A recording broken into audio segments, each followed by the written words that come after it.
지금으로부터 약 한 2000년 전의 역사를 우리가 잠깐 돌이켜 봅시다. 지금으로부터 약 한 2000년 전 예수님보다 약 한 6개월 앞서서 그의 아버지 사가랴였고 그의 어머니 이름은 엘리사벳이었던 한 아이가 태어납니다. 그는 역사 속에서 어떤 왕도 아니었습니다. 그렇다 그래서 전쟁의 장군도 아니었습니다. 역사 속에 그 이름이 기록될 이유는 하나도 없었습니다. 사람의 관점에서 말입니다. 그렇지만 하나님의 관점에서는 그의 이름을 매우 중요하게 여기고 그의 이름을 기록하게 되었는데 그 사람의 이름이 바로 요한이었습니다. 이 요한은 성경에서 여러 번 등장하고 있는 요한 속에서 구별하기 위하여 그 이름을 세례를 베풀었다.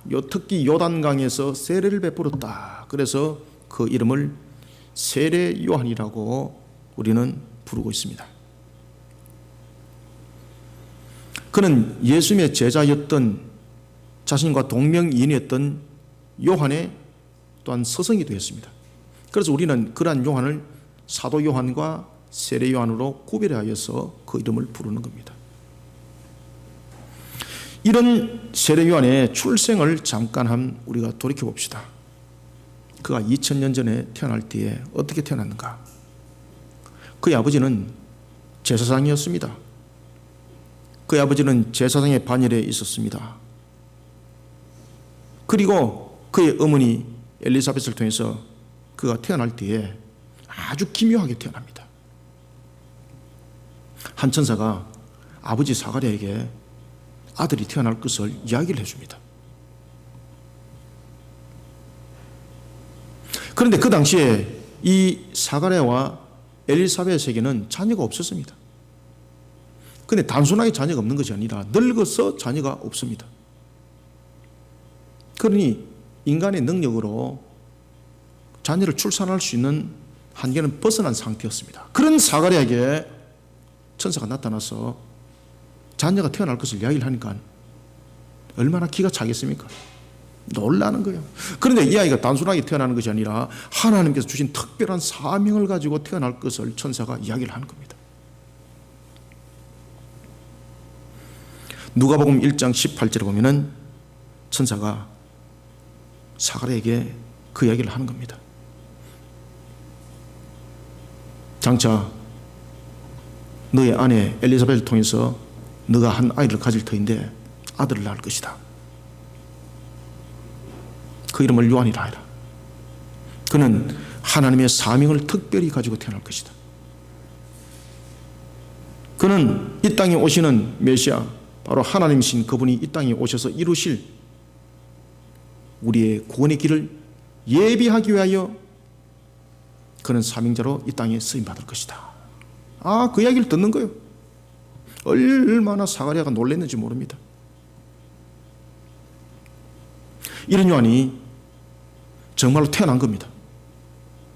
예수님보다 약 한 6개월 앞서서 그는 태어납니다. 누가복음 1장 17절은 여기 대해서 우리에게 다시 한 번 더 증거해 주고 있습니다. 그가 태어난 것은 주님의 길을 예비하기 위해서 태어났습니다. 여러분, 우리는 어느 누구도 목적 없이 이 땅에 태어나지 아니한 사람 없습니다. 모든 사람들은 이 땅에 목적을 가지고 태어납니다. 이런 요한이 하나님께 주신 사명을 요단강에서 감당을 하는 겁니다. 예언의 말씀대로 하나님의 사명을 감당합니다. 이때에 그 요한 앞에 한 무리들이 나타납니다. 그들은 그 당시의 권세자들이었습니다. 세력자들이었습니다. 바로 예루살렘 유대 공회로부터 파송된 제사장과 레위인들이었습니다. 이들은 하나님을 섬기기 위하여서 직분들을 맡은 자들입니다. 이런 이들이 놀랍게도 하나님의 사명을 감당하는 요한에게 다갔습니다. 그리고 요한과 충돌합니다. 무슨 이유 때문일까요? 이들의 충돌은 어떤 이유 때문에 충돌이 일어났을까요? 그런데 놀랄 사실은 이 충돌이 진짜와 가짜의 충돌이었다는 사실입니다. 누가 진짜였을까요? 누가 가짜였을까요? 형식으로 보면은 예루살렘 공의에서 파송된 자들이 진짜입니다. 그리고 예루살렘 공의의 관점에서 바라보면은 요단강에서 세례를 지금 베풀고 있는 요한은 가짜인 겁니다. 그런데 이것을 하나님의 관점에서 바라보니까 완전히 놀랄 일이 벌어져 버렸습니다. 하나님의 관점에서 바라보니까 세상적인 관점 쪽에서 공의를 세웠고 그리고 그 속에서 파송했던 그들이 가짜라는 겁니다. 그런가 하면은 권력도 없고 권세도 없고 가진 것도 없고 왕도 아니었고 장군도 아니었고 세상에서 유명한 자도 아니었던 요한이 진짜였습니다. 사랑하는 성도 여러분, 우리는 오늘 요한과 이 무리들의 충돌을 돌아보면서 우리는 지금 어떤 시대를 살아가고 있는지, 그리고 또한 우리는 이 시대 앞에 어떤 정체성을 가져야 되는지, 누가 진짜인가, 우리는 진짜로서 어떤 정체성을 가져야 되는지 세 가지의 정체성을 가져야 합니다. 먼저 19절 한번 읽어봅시다. 시작. 유대인들이 예루살렘에서 제자들과 레위인들을 요한에게 보내어 네가 누구냐 물을 때에 요한이 정언이 이러하니라. 아멘. 오늘 우리는 첫 번째 19절부터 23절을 통해서 지금 본문에 나타나고 있는 예루살렘에서 파송된 제사장과 레위인들은 쉽게 말하면 공인들입니다. 그 시대에 그 사회에서 권위를 인정받았고 그 사회를 지도하는 지도층이었습니다. 사회, 그리고 문화, 종교, 그런 다방면적인 측면에서 그들은 지도자였습니다. 그래서 오늘 본문에 보면은 그들의 직분이 명확하게 명기를 하고 있는 것은 그들이 행하고 있는 모든 행동들은 하나의 공적인 업무를 띠고 있다는 것입니다. 그래서 오늘 본문의 성경에 보면은 그들은 제사장이요 레위인이라고 말하고 있습니다. 그렇지만은 요한은 그 이름이 제사장으로도 쓰임받지 못하고 그렇다고 해서 선지자로도 그 이름이 등록되지 아니하고 그냥 요한이라고 그냥 기록을 하고 있습니다. 이 속에서 하나님은 우리에게 두 가지를 보여줍니다. 가짜와 진짜의 실태를 보여주는 겁니다. 세상적인 측면에서 볼 때는 모든 것을 다 입었습니다. 권위도 입었습니다. 권세도 입었습니다. 그런가 하면 조직적인 측면에서 지위도 받았습니다. 그런데 주님께서 가짜라는 거예요. 세상적인 측면에서 볼 때는 아무것도 없습니다. 그 이름 두 자밖에 없습니다. 그 이름은 요한이었습니다. 그런데 주님이 그가 진짜라는 겁니다. 우리는 오늘 19절부터 23절을 통해서 먼저 우리는 가짜 앞에 선 진짜의 어떤 정체성을 가지고 우리는 달려가는 자들이 되어야 되는가. 먼저 첫 번째는요, 위선에 사로잡힌 이 세상이 권세자들과 이 세상의 환경들을 돌아보면은 마치 위선에 사로잡힌 자들이 주인의 행사를 하고 있는 그런 모습을 하고 있습니다. 따라서 우리는 먼저 첫 번째, 위선에 사로잡혀 마치 자신이 세상의 주인인 것처럼 행사하는 권세자들 앞에 먼저 우리는 두려움없이 자신의 사명, 주님께서 오늘도 우리를 이 땅에 두신 것은 모든 사람들이 사명이 다 있습니다. 그 사명의 모습 속에 그 사명을 증거해내는 일에 진짜의 정체성을 잃으면 안 됩니다. 진짜의 정체성을 우리는 가지고 자신을 밝혀내는 참 그리스도인이 되어야 됩니다. 내 가지고 있는 정체성을 숨기면 안 됩니다. 이 시대는 나의 정체성을 밝게 될 때입니다. 숨길 때가 있고 밝게 될 때가 있습니다. 지금은 계시 시대입니다. 완전히 밝혀서 판가름을 내야 될 시대입니다. 가짜 앞에 진짜 정체성을 밝혀내야 됩니다. 요한은 아무 직분도 없습니다. 그렇지만 직분을 가졌다고 말하는 그들 앞에 요한이 자신을 증거해내는데 자신의 정체성을 밝히는 겁니다. 당시 요한이 세례를 베푸는 것은 상당히 큰 문제를 가지고 있습니다. 유대 공의로부터 두 가지의 큰 큰 분노와 그리고 심기를 불편하게 만드는 사건이 바로 요한의 세례였습니다. 왜? 요한의 세례는 무엇이 문제였기 때문입니까? 요한의 세례가 누구를 향한 세례였는가 하면 바로 유대인들을 향한 죄사함의 세례였기 때문에 아주 큰 문제가 됐던 겁니다. 그리고 두 번째는 유대 공회원이 아닌 자가 세례를 베풀었기 때문에 유대 공회로부터 발끈했던 겁니다. 이 두 가지 문제가 유대 공회로 하여금 아주 심기를 불편하게 만들었고 분노하게 만들었습니다. 세례요한이 첫 번째 세례를 했던 것은 바로 유대인들을 향한 죄사함의 세례였다는 것입니다. 그래서 세례 성격이 문제가 된다는 겁니다. 두 번째는 공회의 허락을 받지 않고 세례를 했다는 겁니다. 두 가지 문제가 공회를 완전히 뒤집어 놓은 겁니다. 그래서 지금 공회에서 정식적으로 지금 사람들이 파손이 된 겁니다. 너를 용서하지 않겠다. 우리가 너를 용서하지 않겠다.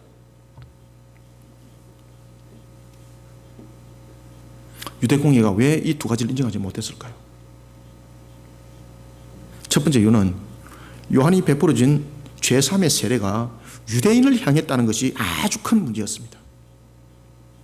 왜 그런가 하면 유대인들은 일반적으로 자신들이 죄인이라는 개념 속에서 이미 떠나 있던 자들이었습니다. 그들은 자신들을 가리켜서 스스로 선민이라고 얘기했습니다. 선택된 민족이라는 거죠.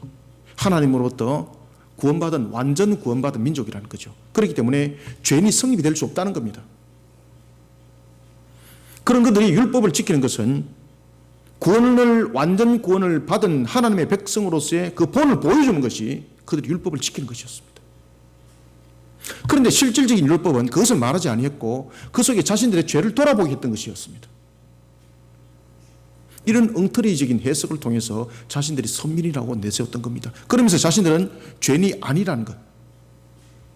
그런 유대인들을 향해서 세례 요한이 세례를 베풀 때 그 세례가 죄사함의 세례였다는 것이 아주 큰 문제였습니다. 그들은 자신들이 선민이라는 것을 성경을 통해서 증거합니다. 특히 창세기 12장과 15장에 보면은 하나님께서 언약을 맺은 후손이 있는데 그것이 바로 아브라함의 후손이었습니다. 유대인들은 아브라함의 후손이거든요. 혈통적인 측면에서 자신들은 선민이라는 거예요. 그렇기 때문에 자신들은 죄사함의 세례를 받을 필요가 없다라는 거예요. 그런가 하면 또한 창세기 17장에 할례 언약을 받았을 뿐만 아니라 출애굽기 19장 5절부터 6절에 보면은 하나님으로부터 백성이라는 칭호를 직접 받은 민족이라는 거예요. 그리고 또한 이런 것들을 증명이라도 하듯이 증명 도장이라도 찍듯이 출애굽기 31장 18절에 보면 10계명의 두 돌판의 계명을 그들은 하나님으로부터 직접 받았다는 거예요. 증거물을. 그래서 이러한 증거들을 통해서 자신들은 하나님의 구원의 영원한 백성이다, 선민이다 라는 것을 그들은 입증했습니다. 그런데 이것을 세례요한이 완전히 엎어버린 겁니다.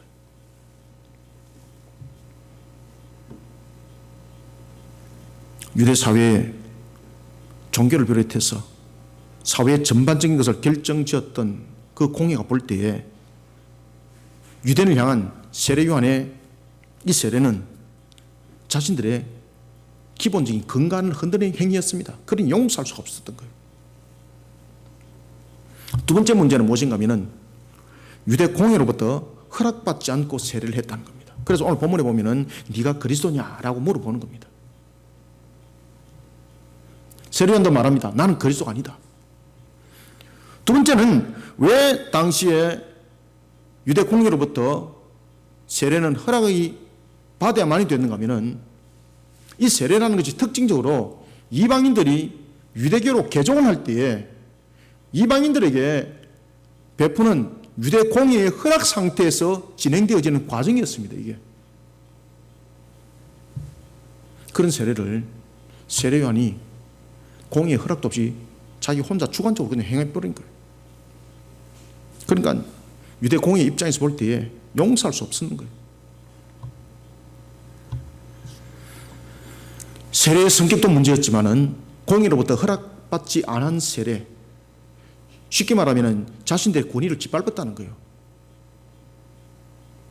그래서 그 유대 공의로부터 제사장들과 레위인들이 요한의 행위를 강력하게 제지하기 위해서 지금 요단강이 파송된 겁니다.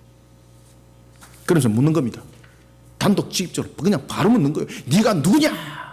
다른 질문도 하지 않습니다. 네가 누구냐? 이 질문은 무슨 뜻인가 아십니까? 네가 어떤 존재이기에 공의의 허락도 없이 네가 이 세례를 주냐, 이 뜻입니다. 이게. 그러면서 이것은 그저 단순적인 측면에서 요한에게 겁을 주는 것이 아니라 여기에는 요한에게 강력한 항의와 함께 법적 제재를 가할 것을 선포를 하고 있는 겁니다. 여기에 대해서 요한은 자신의 정체성을 숨기지 않습니다. 타협할 수도 있는 거잖아요. 아우 죄송합니다. 다음부터 허락받고 하겠습니다. 제가 잘못했습니다. 제가 아마 착각한 것 같습니다. 이렇게 할 수도 있는 거잖아요. 요한은 그리하지 않습니다. 자신의 정체성을 그대로 밝혀냅니다. 이 정체성을 밝힘으로 인해서 자신에게 올 수 있는 영향은 죽음이 될 수도 있다는 것을 그는 알고 있었습니다. 그럼에도 불구하고 그는 자신의 정체성을 숨기지 않습니다. 그리고 그는 이렇게 말합니다. 나는 그리스도가 아니다. 그리스도라는 것은 메시아를 칭하고 있는 것이 아닙니다. 우리가 예수님에 관해서 이야기를 하고 있을 때에 예수는 그리스도라고 말하고 있을 때에 예수는 구세주라는 뜻이죠. 그러면 그리스도라는 것은 그 구세주가 이 땅에 오셔서 행하셨던 사역이 그리스도의 사역을 했다는 것입니다. 그리스도라는 뜻은 기름 부음을 받은 자라는 것입니다. 구약 성경에 보면은 왕과 선지자와 제사장의 직분을 가진 자들에게 하나님께서 기름 부어주는 것이 바로 그리스도의 직분입니다. 왜 그러면 하나님께서 그들에게 직분을 부어주는가라는 것입니다. 왜 그리스도라는 기름 부은 자를 세워서 그들에게 직분을 주는가라는 것입니다. 그 기름 부음은 바로 하나님의 사명을 감당하라는 것이었습니다. 그런데 이 그리스도라는 것은 하나님의 사명을 감당하는 측면에서 그냥 단순한 것이 아니라 왕의 직분이었고 제사장의 직분이었고 선지자의 직분이 분명히 가지고 있는 직분이었습니다. 세례요한은 자신이 세례를 지금 베풀고 있습니다. 그런데 이 행동은 그리스도로서 직분자로서 행하는 행동이 아니라는 것을 지금 이야기를 하고 있는 겁니다. 그래서 나는 그리스도가 아니라는 거예요. 나는 메시아가 아닙니다. 이 뜻이 아니에요. 내가 지금 제3의 세례를 주고 있는 것은 이런 직분자로서 세례를 주는 것이 아니다는 거예요.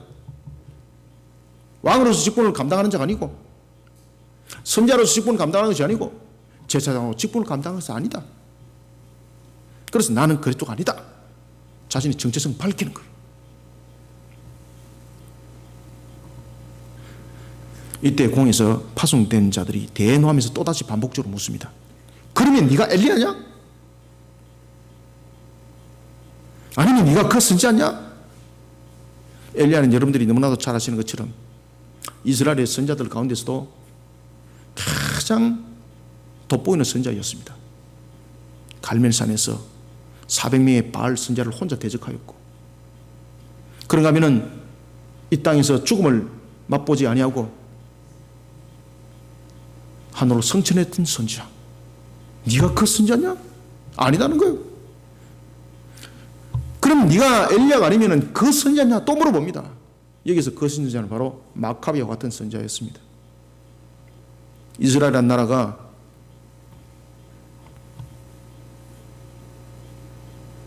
포로 상태에 있을 때에 로마가 집권을 하기 전에 헬라가 분열을 하기 시작합니다. 그때에 유대 사회 속에서 마카비라는 한 제사장의 인물이 레위인이 등장하게 됩니다. 그가 레위인들을 중심으로 하나의 혁명 세력을 형성해야 해서 나라를 헬라로부터 독립을 시키게 되는데, 완전한 독립은 아니지만 부분적인 독립을 시키게 되는데, 그때에 그가 바로 마카비가 그 중심의 인물이었습니다. 그 선지자냐? 네가 그 마카비냐? 이 말입니다.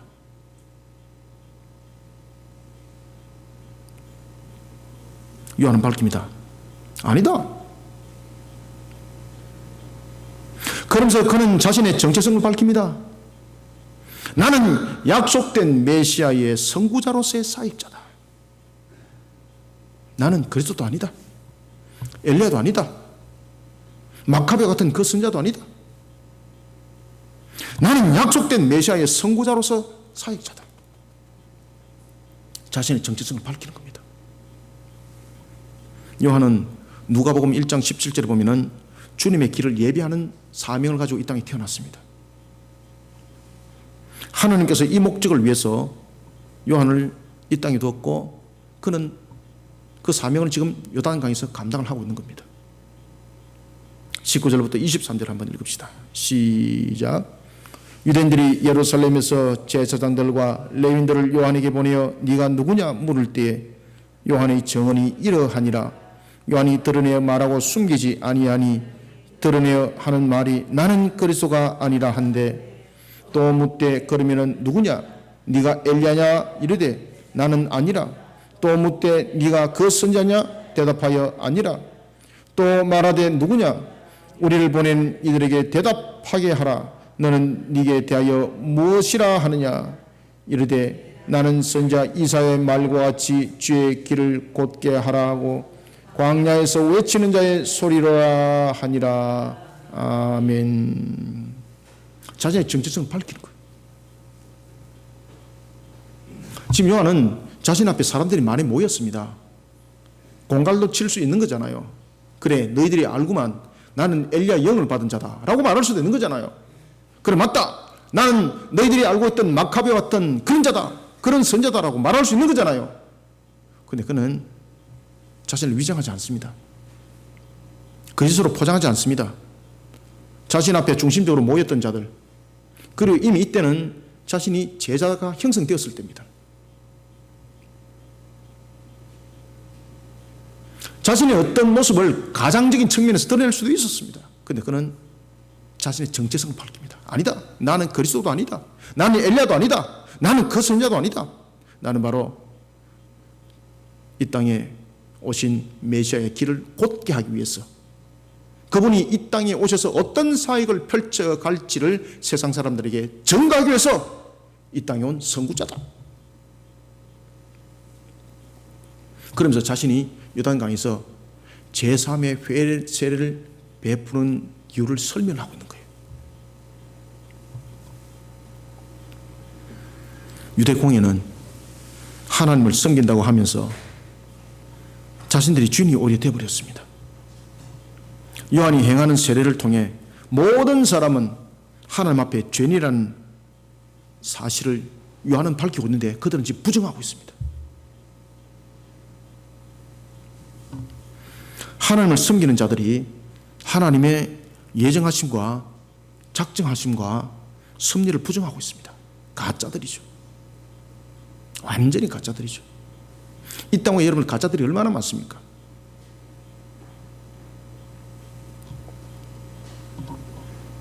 이 가짜가 하나님의 바른 말씀을 전가하는 진짜를 오히려 그 진짜 앞에 오히려 권세자로 지금 나서고 있습니다. 기가 막힌 거죠. 여러분 우리가 살아나고 있는 지금 종말의 때가 그렇습니다. 이 종말의 때는 가짜들이 진짜 앞에 나서서 권세자로 행사를 합니다. 그리고 포악하게 협박하기도 하고 겁박하기도 하고 지금 우리는 이런 시대를 살아가고 있습니다. 마가복음 13장 21절이 증가하고 있습니다. 그때에 어떤 사람이 너희에게 말하되 보라 그리스도가 여기 있다 보라 저기 있다 해도 믿지 말라. 아멘. 마가복음 13장 22절과 요한 1서 2장 18절과 요한 2서 1장 7절에 보면 많은 적그리스도가 그때 일어날 것이라고 우리에게 계시해 주고 있습니다. 심지어 이들은 이적과 기적을 일으킬 것이라고 그 속에서 우리를 미혹할 것이라고 계시해 주고 있습니다. 그래서 이 시대는 요술과 마술과 같은 그런 신앙 속에서 세워지면 무너짐을 당하는 것은 100%라 보셔야 됩니다.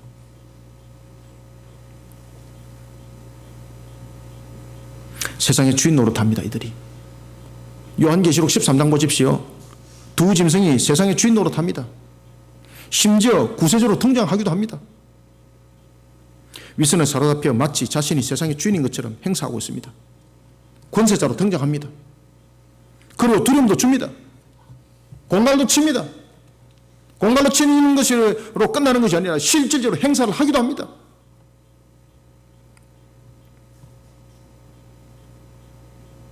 그러나 하나님은 이 땅에 진짜를 두셨습니다.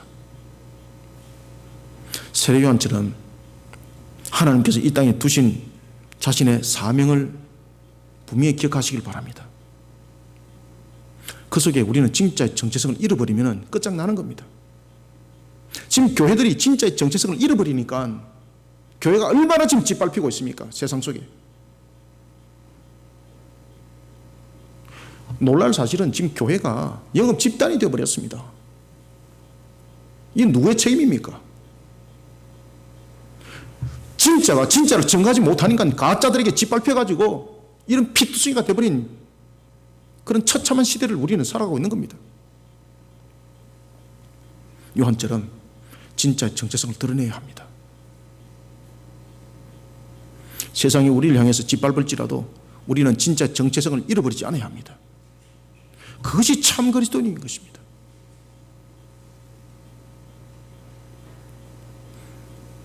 오늘도 세상 앞에 어떻게 우리는 요한처럼 진짜를 그리고 진짜 정체성을 잃어버리지 아니한 모습으로 세상 속에 나타나야 되는가? 주님께서 우리에게 명하셨던 마태복음 28장 지상 대위임령입니다. 우리는 이러한 지상 대위임령을 통해서 우리의 정체성을 분명히 밝혀야 합니다. 오늘도 세상 앞에 주님의 지상 대위임령의 정인이 되기를 소원합니다. 그 다음에는 두 번째는 우리가 가짜 앞에 어떤 진짜 정체성을 드러내야 되는가? 이 완악한 시대를 우리는 명확하게 영적으로 짚어볼 필요가 있습니다.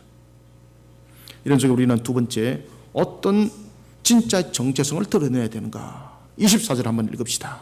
시작.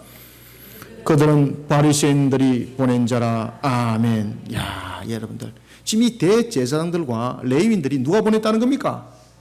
그렇죠. 바리새인들이 보냈다는 거죠. 이 바리새인들은 그 당시에 공회의 주축 세력들이었습니다. 지금 예수님의 그 행위가 바리새인들의 심기를 아주 불편하게 했다는 거죠. 자신들의 설 자리를 잃어버리게 만들었다는 거죠. 세례요한이 마찬가지였습니다. 예수님이 태어나기 전에 세례요한의 행위도 마찬가지였습니다. 자신들의 설 자리를 잃어버리게 만들었다는 거죠. 아주 자신들의 심기를 불편하게 만들었다는 거죠. 그러니까 지금 세례요한을 공격을 하는 겁니다. 이 바리새인들은 세례요한의 공격뿐만 아니라 나중에 예수님도 직접적으로 공격을 하는 주축 세력이 되는 겁니다. 이 세례요한들이 바로 유대 공회의 중심이었습니다. 우리는 이러한 바리새인을 돌아보면서 24절부터 27절 통해서 두 번째, 우리는 어떤 진짜 정체성을 가지고 이 시대를 우리는 달려가야 되는가? 두 번째입니다. 자신들의 특권을 내세워서 하나님을 회방하는 세상의 권세자들, 그 권세자들 앞에 주님이 이 땅에 오셔서 심판하실 것을 증거해내는 진짜의 정체성을 가진 참 그리스도인이 되어야 합니다. 주님 이 땅에 반드시 다시 오십니다. 그리고 심판하십니다. 우리는 여기에 대한 참 증인이 되어야 합니다. 바리새인이 중심이 되어 공의로부터 파송된 제사장들과 레위인들, 특권층의 권력과 권위를 앞세워서 지금 요한을 위협하고 있습니다. 얼마나 요한이 떨리겠습니까? 그런데 요한은 그게 휘둘리면 당하지 않습니다. 지금 요한 앞에 섰던 이들은 오히려 하나님 앞에 불법하는 자들이었습니다. 세상적인 측면에서 자신들의 공의법으로 보면 정당성을 가지고 정당법을 가지고 지금 정의롭게 모든 일들을 행동하는 겁니다. 여러분들 우리 세상의 법들을 한번 보십시오. 이 모든 세상의 법은 힘의 중심과 세력자의 중심으로 법들이 형성이 돼 가고 있습니다. 이 하나님 앞에 공의롭습니까? 절대 공의롭지 못합니다. 어떻게 여러분을 동일한 죄를 범했는데 어떻게 권력을 가진 자들과 어떻게 재력을 가진 자들과 그런 자들이 비싼 변호사를 샀을 때는 무죄가 되고, 어떻게 동일한 범죄인데 힘없고 변호사도 없고 아무것도 없는 사람들은 왜 형을 받는가 말입니다. 이것이 정의입니까?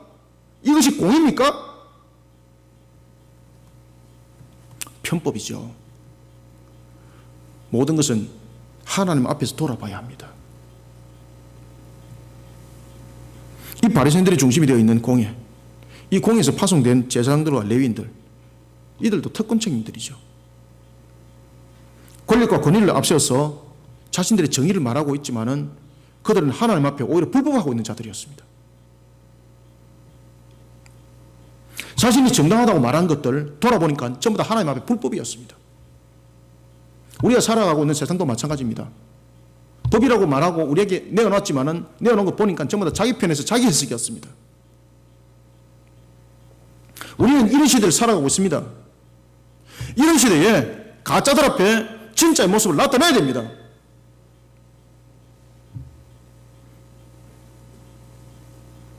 제가 종교혁명을 일으키자 하는 것이 아닙니다. 우리의 진짜 정체성을 드러내야 된다는 이야기입니다. 25절은 증가입니다. 네가 만일 그리스도도 아니요 엘리야도 아니요 그 선지자도 아닐진데 어찌하여 세례를 베푸느냐. 그죠? 제재를 지금 가고 있는 거죠. 누구의 법으로? 공의 법입니다. 하나님의 법이 아닙니다. 하나님을 예배하는 것을 세상 법으로 지금 다스리고 있습니다. 이 됩니까 이거? 하나님 앞에 용서받지 못합니다. 어찌 네가 세례를 베푸느냐. 그죠? 자신들의 입장에서 보면은 그것이 정의고 공의입니다. 왜? 공의법을 그렇게 만들었기 때문에. 그런데 하나님 앞에 그것은 불법이었습니다.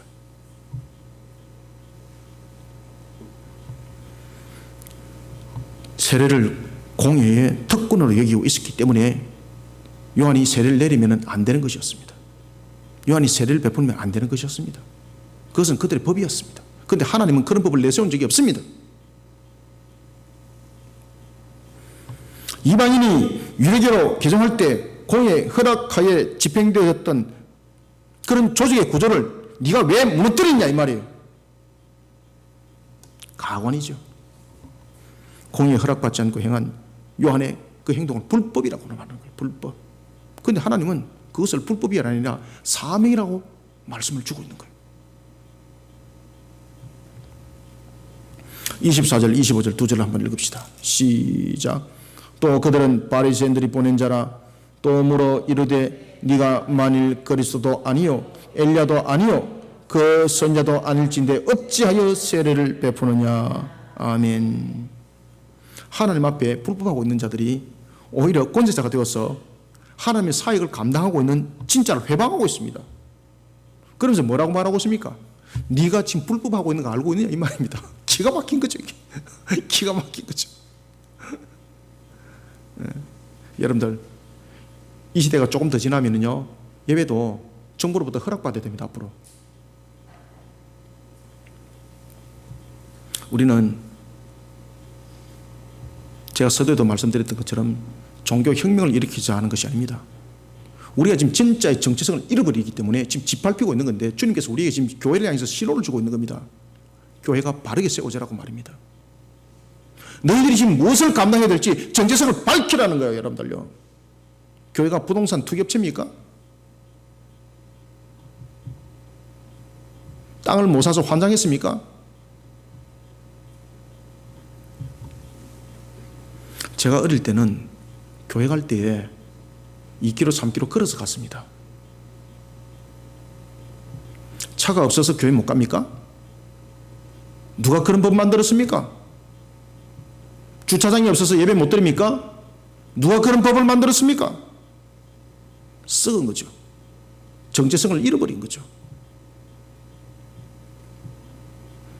옛날에 시골에서 예배 드릴 때는 산 넘어 산을 걸어갔습니다. 하루 온종일 걸어갔다 걸어왔습니다. 정체성 잃어버리니까 짓밟히는 거예요.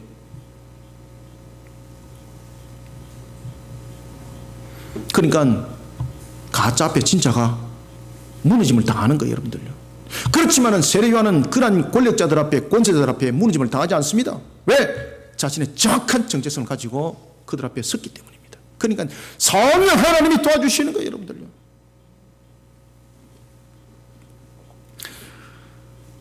자신들을 가리켜서 스스로 하나님이라고, 하나님의 사람이라고 말하는 제사장들, 레위인들. 그런데 놀랄 사실은 하나님이 그들을 보고 모른다고 말하고 있습니다. 여러분들, 예수님께서도 이미 이 이후에 예수님께서 공의의 중심이 되었던 바리새인들을 향해서 한 말씀이 있습니다. 바리새인과 같은 그런 거짓된 선자들을 향해서 예수님께서 마태복음 7장 23절 산상수훈을 통해서 하신 말씀이 있습니다. 무엇이라고 말씀했습니까? 그때 내가 그들에게 밝히 말하되 내가 너희를 도무지 알지 못하니 불법 행하는 자들아 내게서 떠나가라. 아멘. 불법하는 자들, 자신들의 공의법으로 다스리고 있습니다. 자신들의 법으로서 정의라고 말하고 있습니다. 그런데 주님께서 말씀하십니다. 너는 내 앞에 지금 불법을 행하고 있다.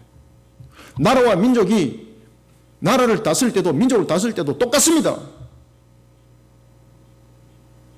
세상에 자신들의 지식으로 판단하여서 그것을 법이라 공의라 말하면 안 됩니다. 모든 세계는 하나님의 것입니다. 하나님의 정취에 그 법을 다시 달아보고 고친 속에 우리는 정의와 공의를 말할 수 있는 나라가 되고 민족이 되어야 합니다. 이런 가짜 속에 우리는 살아가고 있는 거예요, 여러분들요. 주님께서 말씀하십니다. 불법하는 자들아 내가 너희들을 도무지 알지 못하노라. 주님께서 지금 이 나라를 향해서 말씀하고 있습니다. 임종을 향해서 말씀하고 있습니다. 교회를 향해서 말씀하고 있습니다. 이 불법하는 자들아 내가 너희들을 도무지 알지 못하노라.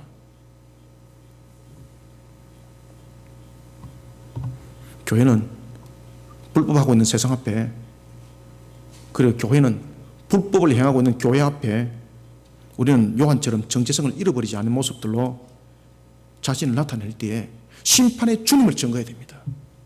다시 오실 주님이 이 땅을 심판하실 것에 대한 바른 정인의 모습들로 우리는 세워져야 합니다. 그러니 지금 세례 요한이 전하고 있는 회개하라 제3의 모습은 바로 다시 오실 주님이 이 땅을 심판하실 것을 함께 증거하고 있었던 겁니다.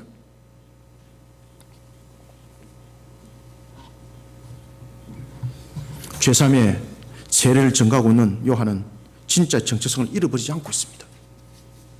그는 세례가 제3이라는 것과 유대인조차도 제3을 받지 않고는 구원이 없다라는 사실을 왜곡하고 있고 알지 못하고 있는 이 세상을 향해서 지금 일침을 가고 있는 겁니다. 이들의 영적 무지를 지금 지적을 하고 있는 겁니다. 그러면서 그가 이렇게 말하는 거예요. 나는 물로 세례를 베풀지만 너희 가운데 너희가 알지 못하는 한 사람이 있었으니 곧 내 뒤에 오시는 그이라. 아멘. 요한은 자신이 행하는 제3의 세례는 장차 오실 바로 그분, 메시아로 이 땅에 오실 그분을 예비하는 것이라고 이야기를 하고 있습니다. 그러니 자신이 행하는 세례는 자신의 어떤 능력으로 하는 것이 아니고 자신의 권세로 하는 것이 아니라는 것을 그는 증거하면서 나는 그리스도가 아니라고 말하는 겁니다. 그러면서 그는 자신의 정체성을 또한 밝힙니다. 어떤 정체성을 밝히는가 하면은 자신은 자신의 능력으로 지금 사역을 하고 있는 것이 아니라 하나님께서 나에게 주신 그 명령을 순종할 뿐이라는 거예요. 그러면서 그는 이렇게 말합니다. 나는 물로 세례를 주지만은 내 뒤에 오실 그분이 베푸시는 그 세례와 그 모든 것은, 그분이 행하시는 그 모든 사역은 내가 그분이 어떤 능력으로 따라갈 수 없는 그런 모습이다.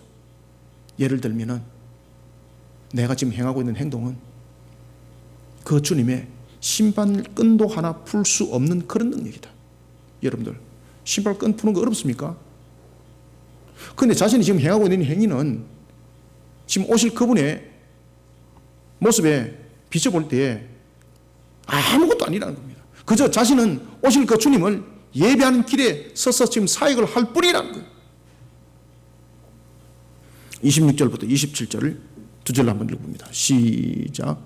요한이 대답하되 나는 물로 세례를 베풀거니와 너희 가운데 너희가 알지 못하는 한 사람이 있었으니 곧 내 뒤에 오시는 그이라 나는 그의 신발끈을 풀기도 감당하지 못하겠노라 하더라. 아멘. 사랑하는 성도 여러분, 세상 사람들은 두 가지의 사실에 대해서 지금 부인을 하고 있습니다. 그게 뭔가 아십니까? 가장 심각한 문제입니다. 두 가지 사실을 부인하고 있는데, 첫 번째는 오직 예수를 구세주로 믿는 믿음으로 구원받는다는 사실을 세상은 지금 부인하고 있습니다. 두 번째, 세상은 종말을 죄에 대한 심판으로 고려하지 않습니다. 이걸 지금 부인하고 있습니다. 과학을 앞서서 이것을 반박하고 있죠.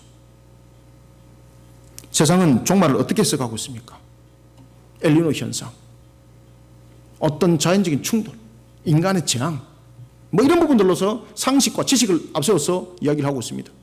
과학을 앞세워서 이야기를 하고 있고 상식과 지식을 앞세워서 이야기를 하고 있습니다. 그런데 종말은 그렇게 오지 않습니다. 종말은 죄에 대한 심판입니다. 이 종말은 지구가 끝나는 것 아닙니다. 죄송합니다만 지구가 끝나게 되면 다른 행성에서 우리의 인류의 생명을 전파하자, 그래서 로켓을 쏘고 우주를 탐사합니다. 얼마나 헛짓들을 많이 하는지 모릅니다. 온 우주가 심판입니다. 온 우주가 심판입니다. 온 우주가 심판입니다. 이와 정언은 우리가 지금 살고 있는 이 지구가 새롭게 되어서 신천신지를 이룬다고 말하고 있습니다. 그러니까 이 헛된 그 말씀들을 깨닫고 있는 이 무리들을 통해서 이 가짜가 진짜의 복음들을 엎어버리는 거예요, 여러분들. 이 온 우주가 없어집니다. 하나님 보좌에서 새하늘과 새 땅이 나옵니다.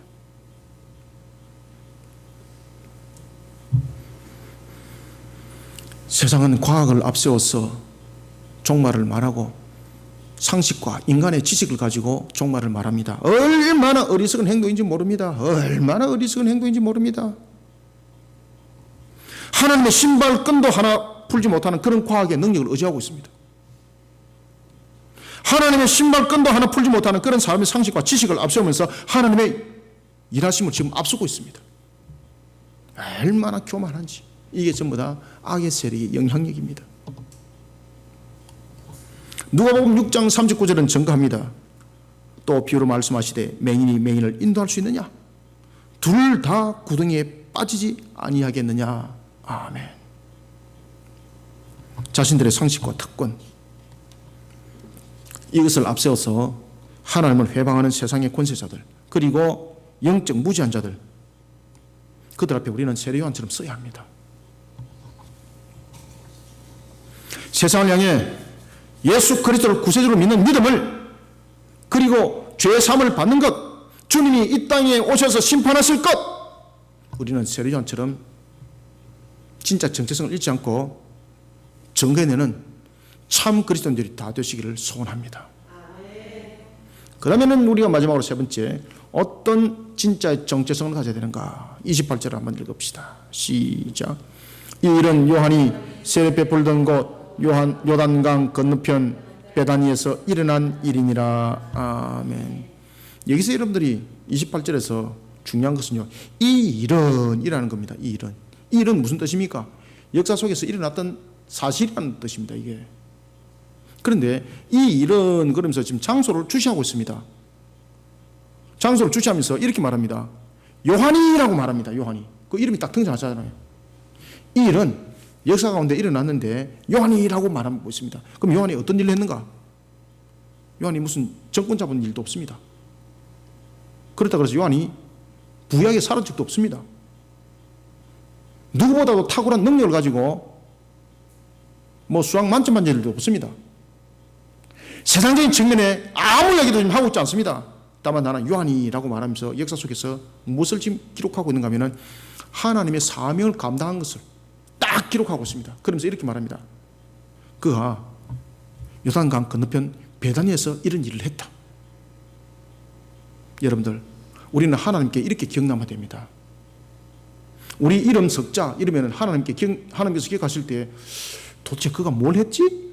이게 아니라 요한처럼, 아 그래 요한, 그러면은 요단강이 탁 떠올라되는 거예요. 그래 맞아, 내 사명 감당한 자. 우리는 마지막으로 28절 통해서 어떤 진짜 정체성을 드러내야 되는가 하면은 환난과 역경 속에서도 세상을 주관하신 하나님을 바르게 증거해내는 역사의 증인이 되어야 됩니다.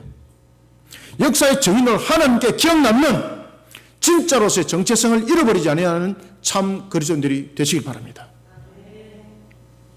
재산이 많고 작고 이게 아닙니다. 요한은 여러분들요, 아무것도 없어요. 여러분들 아무것도 없어요. 그는 월세도 살은 적 없습니다. 그냥 광야에서 잤습니다. 광야에서. 먹을 것이 풍부했냐고요? 메뚜기가 석청 먹었습니다. 옷은 화려했냐고요? 그냥 털옷 입고 그냥. 봄, 여름, 가을, 길이 없었습니다. 그래서 낙타의 털옷을 입었다고 말하고 있는 겁니다. 세례요한은 역사 가운데 증인입니다. 그의 삶을 한번 돌이켜 보십시오. 마태복음 3장 4절은 그의 삶에 대해서 한 절로서 아주 우리에게 가슴에 와닿는 이야기를 하고 있습니다. 첫째, 그는 낙타 옷을 입고 살았다는 거죠. 세상적인 부귀영화와 화려함을 거부했다는 겁니다. 세속적인 부정과 부패와 타락적인 측면에서 얻어지는 명예 다 거부했다는 겁니다. 그리고 허리에 띠를 띠고 음식은 메뚜기와 석청을 먹었다고 말하고 있습니다. 그는 세속적인 사람들처럼 그런 관심사에 눈을 팔질 않았다는 겁니다. 그렇다 그래서 자기 수련을 쌓기 위해서 이런 행동했는가? 더욱더 아니라는 거예요. 그의 삶의 의식구조를 보라는 겁니다. 그의 삶의 의식구조는 초월이었습니다. 오직 하나님께서 받은 사명에 초월적으로 살았다 이 말입니다. 오직 메시아의 길을 예배하는 사명의 정체성을 잃어버리지 않았습니다 이 말입니다. 성경은 증거합니다. 이 일은 요한이 세례 베풀던 곳 요단강 건너편 베다니에서 일어난 일이니라. 아멘. 하나님이 지금 그렇게 기억하고 있다는 겁니다. 하나님.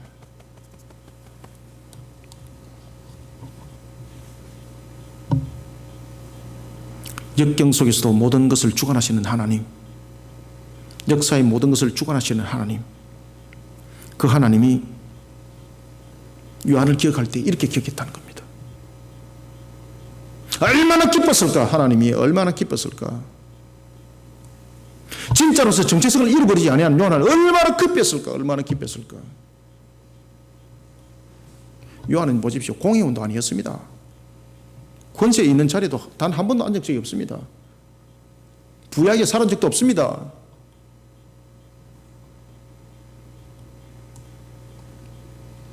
세상 사람들로부터 추앙받은 일도 없습니다. 주님은 그를 기억합니다. 28절을 읽습니다. 시작. 이 일은 요한이 세례 베풀던 곳 요단강 건너편 베다니에서 일어난 일이니라. 아멘. 사랑하는 성도 여러분, 우리 모두는 역사 속에 지금 살아가고 있습니다. 저와 여러분들은 역사의 증인입니다. 그리고 동시에 증거물입니다. 목사님, 제가 무슨 증인이고 무슨 증거물이에요? 피곤해요. 여러분들, 마태복음 6장 30절을 보십시오. 하나님께서는 오늘 있다가 내일 아궁이에 던져져서 불태워지는 들풀도 하나님의 창조 목적을 가지고 있다고 말하고 있습니다. 그런데 하물며 하나님의 형상대로 창조된 우리, 더 말할 나위 없습니다. 그래서 여러분들을 세상적인 비교 관점에서 비교하지 마십시오.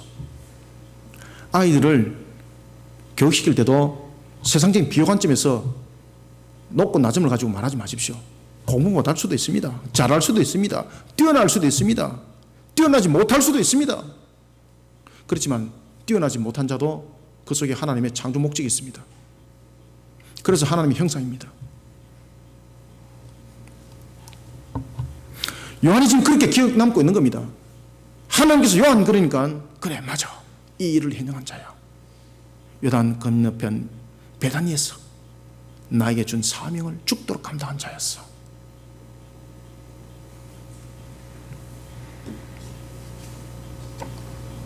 이 음성이 저와 여러분들의 음성이 되기를 소망합니다. 요한에게 지금 들려지는 28절의 이 음성이 저와 여러분들 향한 주님의 기억이 되기를 소망합니다. 하나님은 자신의 목적을 이루고 있는 요한의 이 모습을 보고 계셨습니다. 하나님의 기억은 요한을 통해서 남겨졌습니다. 내가 명령한 것에 대해서 사명을 충실하게 감당한 자, 자신의 사리와 사역을 돌아보기보다 내가 명한 그 사명의 생명보다 중하게 여긴 자, 그게 하나님께 기억됐던 겁니다. 그래서 성경에 기록하라는 겁니다.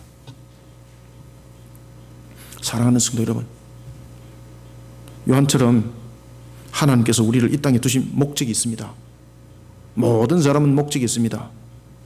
세상을 무기도식하게 살아가면 하나님이 슬퍼합니다. 하나님의 창조 목적을 이루어야 합니다. 그 속에 하나님이 기쁨이 되시길 바랍니다. 저와 여러분들의 삶의 터, 우리의 인생의 모든 터, 주님의 지상 대위임령 올려놓아야 합니다. 이것이 우리의 역사가 되어야 됩니다. 이것이 우리가 삶을 살아가는 목적이 되어야 합니다. 이런 속에 신앙의 정체성을 잃어버리지 아니하고 하나님께 기억 남는 우리 모든 성도들이 다 되시기를 소원합니다. 말씀을 맺겠습니다.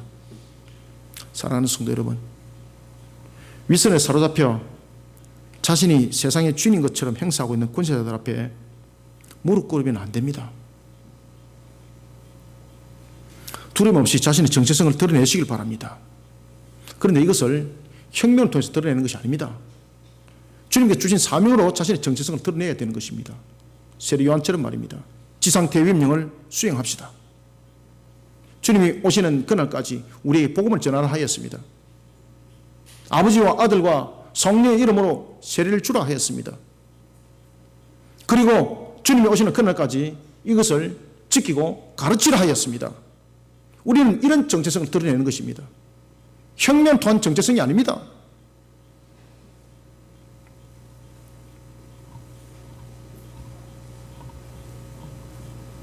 저도 과거에 들어볼 거 다 들어봤습니다. 화염병도 들어봤고, 강목도 들어봤고, 쇠파이프도 들어봤고, 다 들어봤습니다. 주님의 십자가를 들어야 합니다. 주님의 십자가를 들어야 합니다. 저와 여러분들이 살아가는 삶의 여정인 인생의 역사가 주님께 기억이 남는 요단강 건너편 베다니가 되어야 합니다. 가짜가 판을 치는 세상에 우리는 진짜로서 정체성을 잃어버리지 않아야 합니다. 예수 그리스도가 우리의 죄를 대속하여 십자가에서 죽으신 일, 예수를 구세주로 믿는 자 죄 사함에서 구원을 받는 이 사실, 사람의 상식적으로 종교적인 행위로 일삼는 세상 향해서 우리는 진짜의 정인이 되어야 합니다. 주님이 이 땅에 다시 오실 그날이 죄를 향한 종말의 심판이라는 이 사실을 부인하는 가짜들 앞에 진짜 정체성을 잃어버리지 않는 우리 모두가 되기를 주님의 이름으로 축원합니다. 살아계신 아버지 하나님, 오늘도 우리에게 주신 말씀이 하늘의 문이 열리고 주님의 이름비의 말씀이 되게 역사해 주옵소서.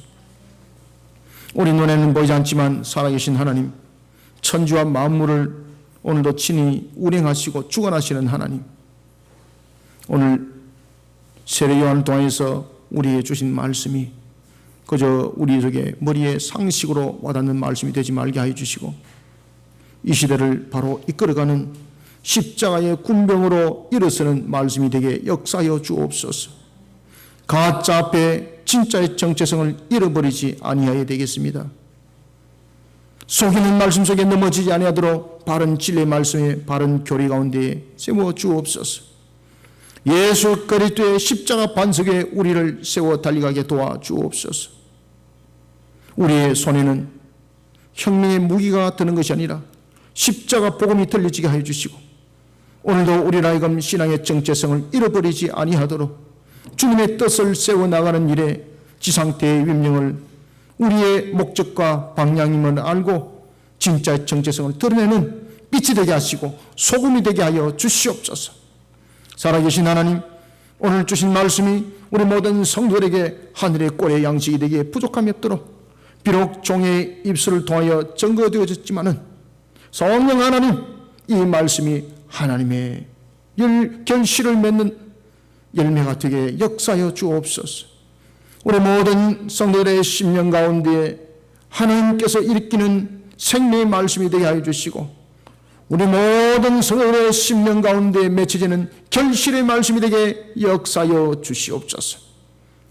물론 우리가 살아나가는 측면에서 십자가만이 우리의 바른 정체성을 밝힐 수 있는 것이니, 십자가로서 우리의 진짜 정체성을 바르게 세워나갈 때에 또한 우리 성도들을 구별 살펴주시옵소서. 하늘의 복된 소낙비를 부어주셔서 하나님의 결실을 맺어가며 주님의 뜻을 힘있게 더욱더 강력하게 세워나갈 수 있도록 복된 소낙비를 부어주옵소서.